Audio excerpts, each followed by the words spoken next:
Bagaimanakah Perang Dunia Ketiga nanti akan terjadi menurut prediksi Nostradamus? Nostradamus dikenal sebagai peramal terkenal di abad 16 Masehi yang meramalkan begitu banyak peristiwa, mulai dari kematian rajanya sendiri, Perang Waterloo, Perang Napoleon, Perang Dunia I dan II, pandemi flu tahun 1918, terbunuhnya John F. Kennedy dan saudaranya, bahkan tragedi WTC 9/11 yang menggemparkan dunia. Salah satu ramalannya yang cukup fenomenal adalah tentang prediksi Perang Dunia Ketiga yang diperkirakan akan terjadi di abad 21 ini. Uniknya, Nostradamus juga memprediksi bahwa setelah Perang Dunia Ketiga ini, maka akan muncul tatanan dunia baru yang membawa dunia menjadi satu kesatuan sistem dengan kehidupan yang lebih harmonis, damai, dan bahagia.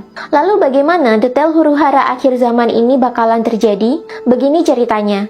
Dalam ramalan akhir zaman yang dikeluarkan oleh Nostradamus, ia memprediksi bahwa nantinya akan muncul kesatria sekaligus pemimpin karismatik yang datang dari negeri India atau Timur sebelum Perang Dunia pecah. Sebelum perang terjadi, India atau Cina sudah berupaya untuk menggalang negara-negara Timur dalam sebuah forum besar. Rusia mengalami revolusi lain yang bertujuan untuk mengganti sistem kenegaraan menjadi sistem baru yang lebih baik. Kemungkinan Rusia nanti akan kalah perang dan dikuasai oleh Barat. PBB mengalami perpecahan karena maraknya masalah diskriminasi ras dan ketidakmampuan PBB dalam menangani pertikaian di internal anggota-anggota mereka. Karena PBB sudah bobrok, nantinya akan muncul organisasi politik baru dari Timur yang mampu memberi pengaruh kepada seluruh dunia. Menjelang detik-detik pecahnya perang, akan ada meteor raksasa yang jatuh di Samudra Hindia, sehingga menimbulkan bencana alam yang merusak di negeri-negeri pesisir. Inilah awal mula luluh lantaknya dunia. Timur Tengah berkembang menjadi negara diktator yang bersahabat erat dengan Cina. Salah satu negeri besar dari Timur Tengah yang diktator ini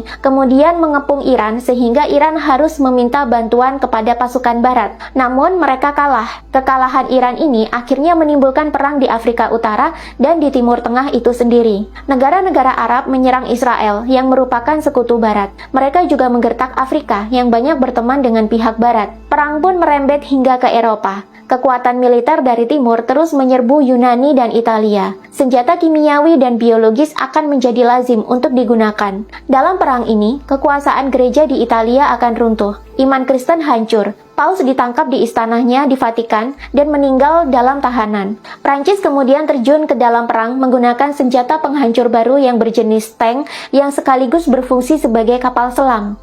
Inggris lenyap di telan laut. Senjata nuklir banyak digunakan oleh tentara-tentara Timur Tengah untuk menyerbu Eropa. Peperangan dan pertumpahan darah akan terus terjadi sampai merembet ke negeri India. Perang besar ini baru akan berhenti ketika muncul pemimpin dari dinasti Matahari yang berwibawa dan bijaksana yang mampu menghentikan perang-perang besar ini. Barat kehilangan hegemoni kekuasaannya. Timur mendominasi sebagai pemimpin peradaban dalam sebuah tatanan dunia baru. Namun Timur Tengah hancur dan kehilangan sejarah mereka. Uniknya, dalam perang akhir zaman nanti, justru negara-negara di Asia Tenggara yang tidak begitu merasakan dampak dari perang besar ini.